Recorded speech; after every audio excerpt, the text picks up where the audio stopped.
Assalamualaikum warahmatullahi wabarakatuh. Waalaikumsalam warahmatullahi wabarakatuh.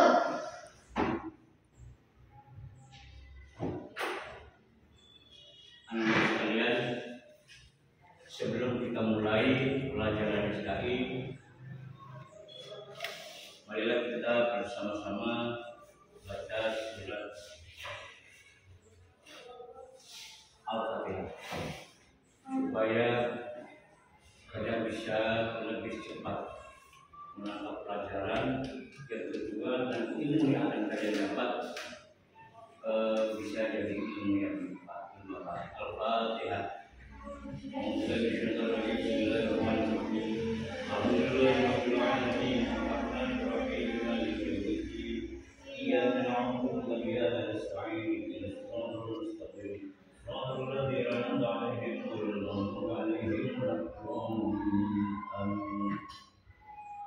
Kalian buka buku paketnya, buku pelajarannya, baca 5 menit, yaitu tentang pelajaran baru, yaitu tentang Sunan Ampel dan biografi Sunan Ampel. Ini tadi tulis pakarnya itu. Ayo pelajari baca dulu pelajaran barunya.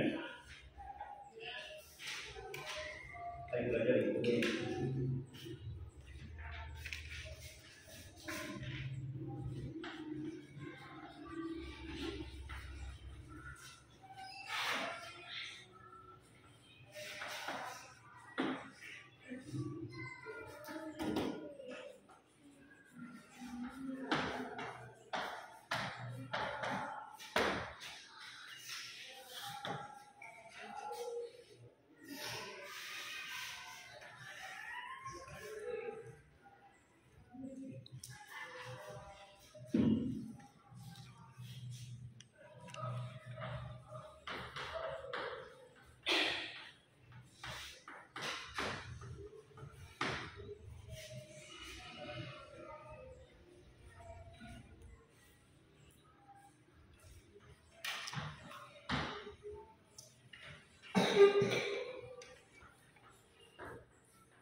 Sudah, sekalian. Langsung sekarang peneliti jelaskan peradilan baru, yaitu Sunan Ampel. Yang pertama tentang biografi.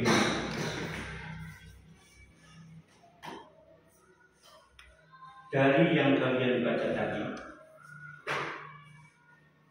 berarti ingin coba siapa itu Sunan Ampel yang kalian baca tadi. Ayo, dari yang kalian pelajari sendiri, siapa itu Sunan Ampel? Belum bisa?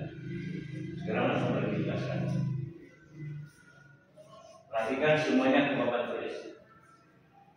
Sunan Ampel yang kita kenal dan nama besarnya ini nama Sunan Ampel. Nama aslinya adalah Raden Rahmat. Dan juga beliau bernama Sayyid Ali Rahmatullah. Sunan Ampel yang nama aslinya Raden Rahmat, Sayyid Ali Rahmatullah,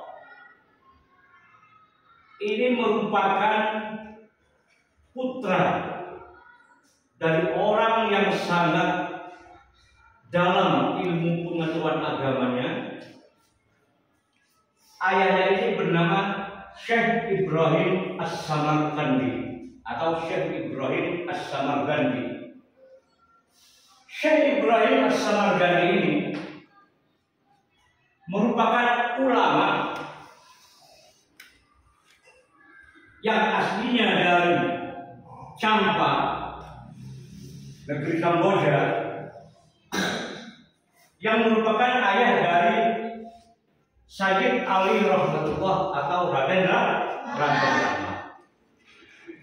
Dan Raden Rahmat ini karena pengetahuannya tentang agama dan cara menyebarkan Islam kepada masyarakat Jawa pada waktu itu, yaitu di daerah Ampel, karena kepiawaiannya, cara bergaulnya, cara menarik perhatian masyarakat di sana untuk senang terhadap Islam dan mau masuk Islam, kepiawaian tersebut terbukti masyarakat Ampel pada waktu itu banyak yang memeluk ajaran Islam. Kemudian beliau oleh masyarakat itu dikenal dengan nama sebutan Sunan Ampel. Kalau ayahnya yang bernama Syekh Ibrahim As-Samarkandi, ibunya bernama Candrawulan. Dan Candrawulan ini aku sekalian, ibu dari Raden Rahmat, merupakan putri dari seorang raja yang ada di Kamboja. Karena pada waktu itu di Pulau Jawa, yaitu di Nusantara terkenalnya pada waktu itu, Dewi Candrawulan ini masih punya famili yang ada di Pulau Jawa, karena saudari-saudarinya, familinya tersebut, itu dalam sejarah disebutkan merupakan istri dari Prabu Kertawijaya. Siapa Prabu Kertawijaya itu? Ayo, siapa Prabu Kertawijaya? Kalian sudah baca tadi. Siapa Prabu Kertawijaya? Bagus, Raja Majapahit. Atas undangan Prabu Kertawijaya, karena keberadaan kehidupan masyarakat di Majapahit pada waktu itu sangat merosot, perjudian ada, perbuatan maksiatnya yang juga ada. Akhirnya Prabu Kertawijaya ini yang memang sudah mengetahui bahwa famili dari istrinya yaitu Dewi Chandrawulan yang suaminya bernama Syekh Ibrahim As-Samarkandi itu merupakan ulama yang betul-betul menguasai ilmu agama. Termasuk anaknya yaitu Raden Rahmat atau Sayyid Ali Rahmatullah itu diundang oleh Raja Majapahit. Apa tujuannya Raja Majapahit mengundang Raden Rahmat termasuk Syekh Ibrahim Samarkandi? Apa tujuannya? Itu tujuannya, anak sekalian, untuk mendidik, memberikan ilmu yang akhirnya bisa merubah kehidupan buruk masyarakat, yaitu warga Majapahit yang asalnya kehidupannya buruk supaya menjadi baik, atau supaya menjadi bagus. Datanglah Sunan Ampel, satu rombongan, bukan hanya satu orang. Sunan Ampel datang bersama rombongannya dengan bapaknya, dengan ibunya, yaitu dari Campa, Kamboja menuju Nusantara atau Pulau Jawa. Yang pada waktu itu Pulau Jawa yang dituju langsung yaitu di kerajaan Majapahit. Pada tahun berapakah Raden Rahmat dan rombongannya yang diundang atau yang datang ke Majapahit? Ayo tahun berapa? Pada tahun 1440 Masehi ini, satu rombongan dari Campa,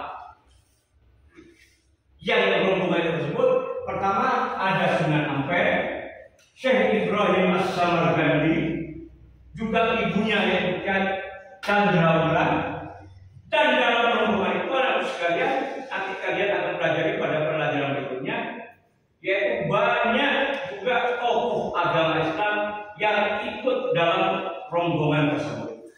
Contohnya termasuk Raden Hussein dan sebagainya. Di pelajaran yang akan datang. Dari kehidupannya setelah Raden Rahmat dan rombongannya sampai di Majapahit, kemudian akhirnya beliau Raden Rahmat, kemudian beliau modal pertama kepada masyarakat atau warga Majapahit diajarkan, dikenalkan, diseru bagaimana caranya supaya orang yang kehidupannya kurang baik diseru, diajak untuk memeluk ajaran Islam. Selain pada masyarakatnya, Raden Rahmat termasuk Syekh Samarkandi dan sebagainya dan rombongan tersebut yang memang semuanya ahli dalam ilmu agama, sangat gampang masuk di kerajaan Majapahit tersebut. Bukan cuma masuk untuk apa, tapi masuk untuk menyebarkan ajaran yang memang pada waktu itu Prabu Kertawijaya memang sudah beragama Islam. Sampai di sini paham? Selain hal tersebut anak sekalian, kalau sudah paham, sedikit paling tidak adakan pertanyaan biar tidak hilang.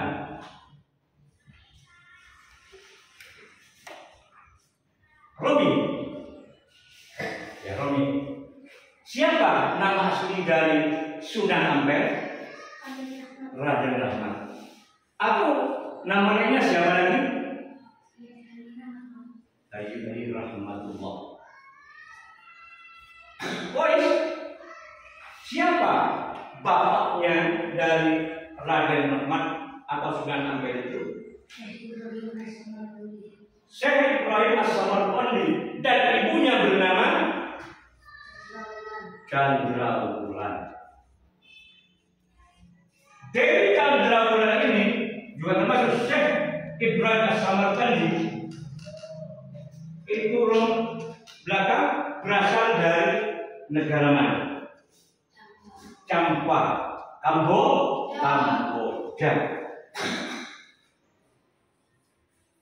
Pada tahun atau berkisar tahun berapakah Prabu Kertawijaya, Raja Majapahit, yang mengundang Raden Rahmat dan juga Syekh Ibrahim As-Samarqandi 1440 Masehi. Kemudian pertanyaan yang terakhir, setelah ini ada jawabannya. Pada waktu Raden Rahmat dan rombongannya sudah sampai di Nusantara atau di Pulau Jawa, intinya yaitu di Kerajaan Majapahit. Pada waktu itu Prabu Kertajaya apa agamanya? Agama Islam. Apa hubungan antara Champa Kamboja dengan Majapahit sehingga Raja Majapahit mengundang Sunan Ampel dan rombongannya? Ayo. Ada hubungan apa? Kok dari Pulau Jawa bisa mengundang Sunan Ampel atau Raden Rahmat beserta Syekh Ibrahim As-Samarqandi dan rombongannya? Karena ibu dari Raden Rahmat ini masih famili dekat dengan istri dari Prabu Kertawijaya.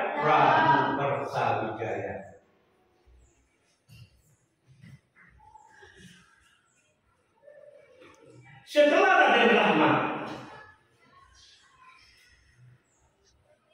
beserta rombongannya tidak berada di Pulau Jawa, yaitu di Majapahit, mendidik masyarakat di sana, bagaimana supaya akhlaknya yang asalnya menurun, akhlaknya buruk, berubah menjadi baik, yaitu dengan cara pendekatan kepada masyarakatnya, dengan cara yang baik, dengan cara yang halus. Beliau mengajarkan bagaimana caranya kehidupan seseorang itu untuk lebih baik, bagaimana kehidupan seseorang itu menjadi hal yang sesuai dengan keadaan ajaran yang ada. Maka Sunan Ampel mengenalkan ajaran Islam kepada masyarakat atau warga Majapahit pada waktu dulu.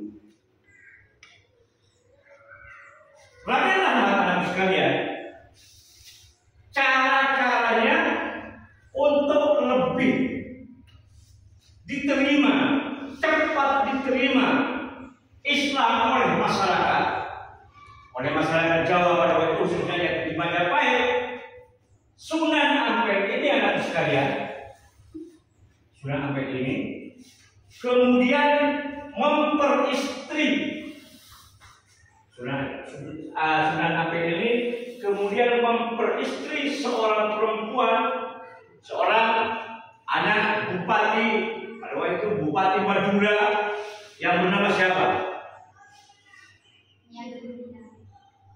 Ya, kalau yang dia istri namanya Nyi Ageng Mangila. Ya, kalau istrinya bernama Nyi Ageng Mangila.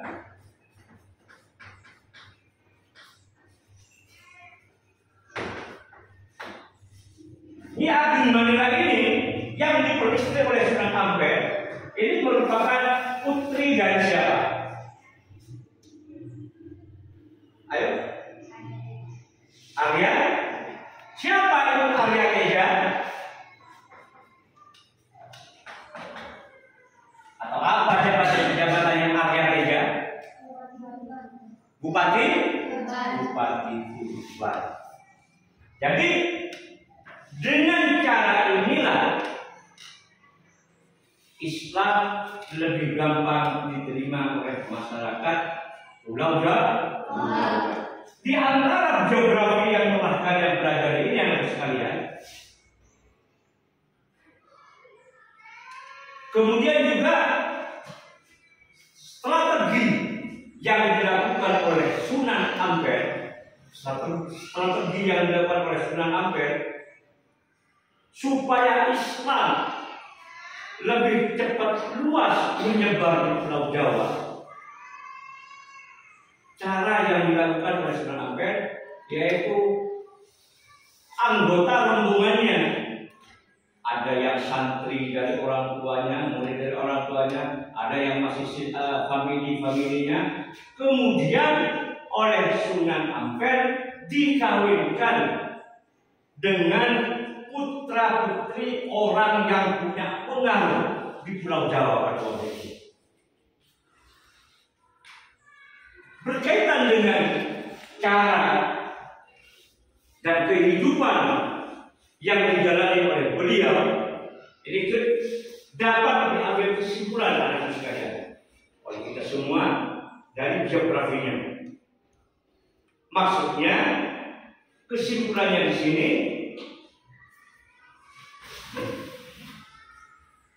sesuatu yang baik insya Allah akan menghasilkan yang terbaik. Maksudnya karena beliau Sunan Ampel dengan segenap hati menyebarkan Islam di Pulau Jawa yang pada waktu itu yaitu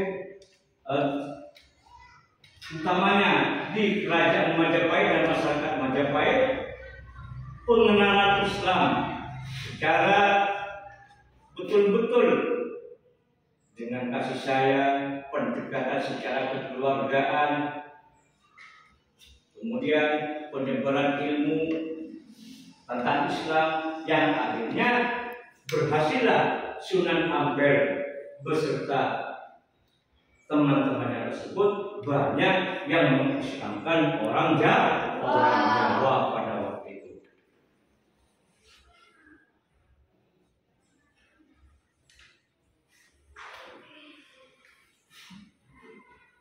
Setelah mohon maaf dari sambil duduk karena duduknya agak kuat. Setelah jatuh, saya lanjutkan sambil berdiri duduk.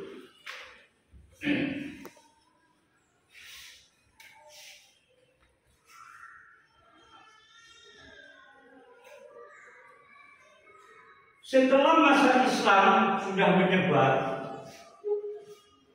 kemudian dari Rahmat berpikir, bagaimana caranya untuk melanjutkan dakwah saya, dakwah teman-teman saya kepada masyarakat di sini.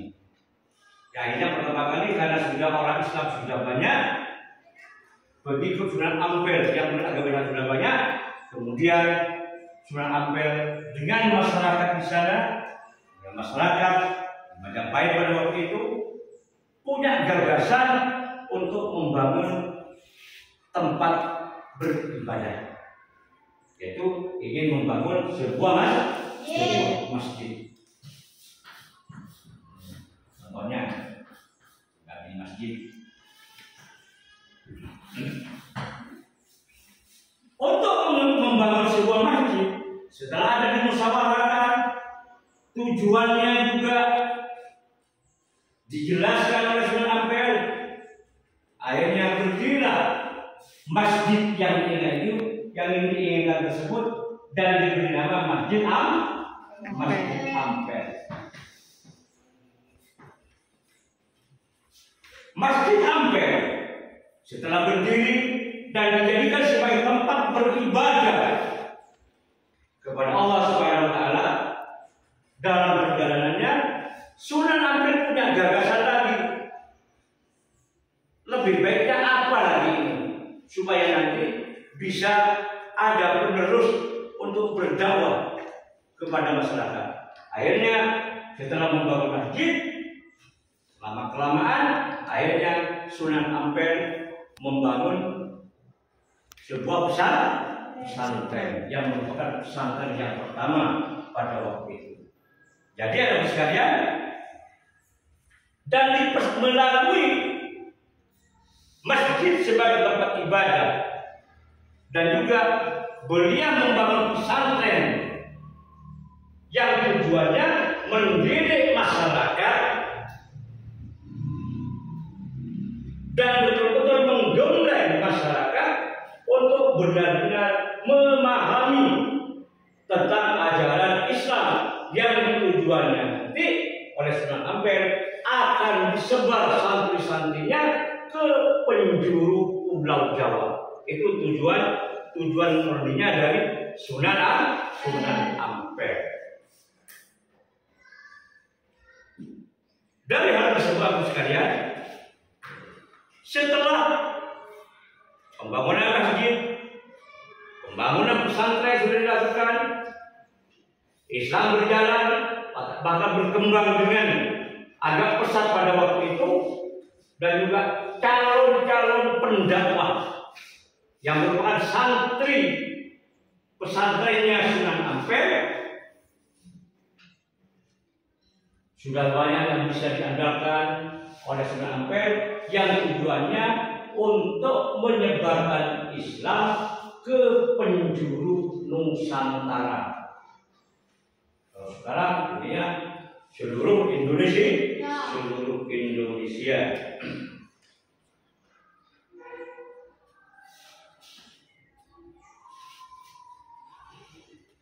Selain ada hubungan famili, kembali lagi antara Candrawulan, ibu dari Sunan Ampel, dengan istri Raja Majapahit, dengan istri Prabu Kertawijaya, bukan hanya kekerabatannya saja. Tujuan besar dari Prabu Kertawijaya pada waktu itu yaitu untuk benar-benar sangat peduli terhadap bagaimana di Pulau Jawa ini Islam bisa berkembang dengan pesat. Kalau sudah Islam berkembang dengan pesat, kehidupan masyarakat yang asalnya agak buruk, banyak yang tidak baik, senang berjudi, senang nyambung ayam, dan semacamnya, dengan Islam sudah masuk, keyakinannya sudah mantap kepada Allah dan kepada Nabi Muhammad. Ini nantinya tujuan yang diharapkan oleh Prabu Kertawijaya yang menaruh perhatian besar kepada masyarakat yang tentang Islam. Intinya tujuannya supaya masyarakat Jawa pada waktu itu, utamanya Kerajaan Majapahit dan masyarakatnya, bisa menjadi kerajaan yang disebut dengan baldatun thayyibatun wa rabbun ghafur. Kehidupan tentram, hubungan masyarakatnya bagus, ekonomi nanti bisa berjalan lancar, sehingga tertanam di jiwa hati masyarakat Majapahit menurut keinginan Prabu Kertawijaya itu, sehingga masyarakat hidupnya menjadi adil dan makmur.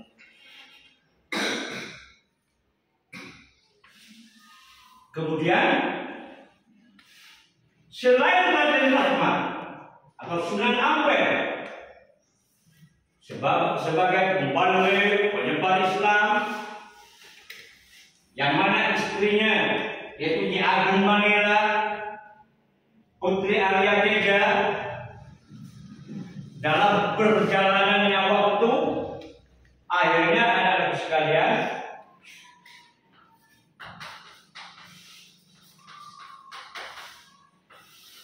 Sunan Ampel ini diangkat menjadi Bupati Surabaya, yang mana di dalamnya nanti kesempatan baik, kesempatan emas kepada Sunan Ampel untuk lebih menyebarkan Islam secara lebih cepat. Kenapa? Beliau selain itu ilmuannya sudah mapan, juga ditunjang karena beliau sudah diangkat menjadi bupati. sehingga nantinya dalam perjalanannya menyebarkan Islam baik kepada masyarakat, terlebih kepada orang-orang yang ada di kabupaten tersebut di Surabaya lebih gampang dan bisa dikatakan Islam pada waktu itu berjalan atau berkembang dengan besar atas peran Sunan Ampel dan teman-temannya.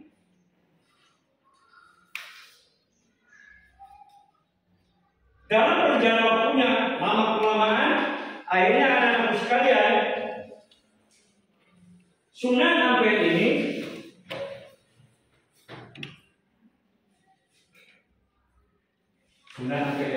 pada tahun 1481, tapi setelah santrinya banyak, Islam sudah berkembang dengan besar. Kemudian pada tahun 1481 Masehi, beliau Sunan Ampel atau Raden Rahmat atau Sayyid Ali Rahmatullah meninggal dunia. Dan kemudian jasad beliau dimakamkan, yaitu di Masjid Ampel. Ya sudah, sampai di sini dulu.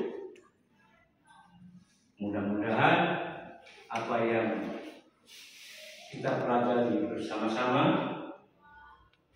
pertama, bisa kalian ingat sehingga menjadi ilmu yang bermanfaat, dan juga menjadi mudah pada kalian untuk bisa belajar pelajaran baru, dan juga mudah untuk kalian nanti kalau sudah mengikuti ujian semester. Dan mudah-mudahan apa yang kita pelajari menjadi yang bermanfaat. Amin Allahumma amin. Assalamualaikum warahmatullahi wabarakatuh. Waalaikumsalam warahmatullahi wabarakatuh.